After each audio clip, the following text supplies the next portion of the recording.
एकदम सिंपल वेमध्ये आपण आज फराळी चिवडा बनवतोय. आता या चिवड्यामध्ये जे काही यूज केलं जे तुम्हाला उपवासाला खायचं असेल तर तुम्ही टाकू शकता. बाकी तुम्ही स्किप करू शकता. ठीक आहे ना? ईझी रेसिपी आहे.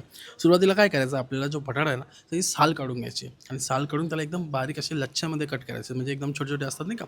लाईक छोटे मिनी फ्राईज एवढं पण नाही, एकदम बारीक करायला लागतं. आता मी या मशीननुसार केलं. जे हँडमेड मशीन आहे त्याच्यानुसार बारीक करून घेतलं.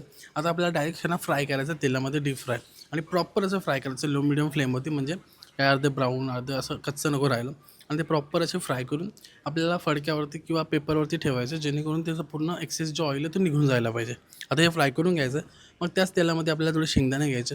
त्यांना पण असे फ्राय करून घ्यायचे. आता याच्यामध्ये शेंगदाणे यूज केले, काजू यूज केले, ते ब्लॅक मनुके यूज केले, त्याच्यानंतर त्याच्यामध्ये खोबरा यूज केला जर खोबरा नसेल यूज कर उपवासाला स्किप करा. मी आता रेग्युलर खायला बनवतो म्हणून तो मी बनवतो पण एकदम सिंपल आणि इझी रेसिपी आहे. तुम्हाला जे जे वाटतं ना उपवासाला खायला पाहिजे ते ॲड करून तुम्ही खाऊ शकता. इथे मी कढीपत्ता पण ॲड केला. आता कढीपत्ता बरेच लोकं खात नाही उपवासाला असं बोललं जातं. त्यानंतर मिरची पण याच्यामध्ये टाकली. आता हे सगळं टाकून जे फ्राय करून घेतलं होतं ते आपल्याला याच्यामध्ये ॲड करायचं आहे आणि ॲड केल्यानंतर याच्यामध्ये शेंदा नमक यूज करायचं जो उपवासाला यूज करतो मला असं सांगितलं गेलं आहे. त्यानंतर याच्यामध्ये पावडर टाकली शुगरची म्हणजे आपली साखर असते तिलाच मिक्सरमध्ये वाटून घेऊन याच्यामध्ये ॲड करतो आहे. ते मिक्स करतो आहे आणि सर्व्ह करतो आहे. हा मजेदार असा फराळी चिवडा.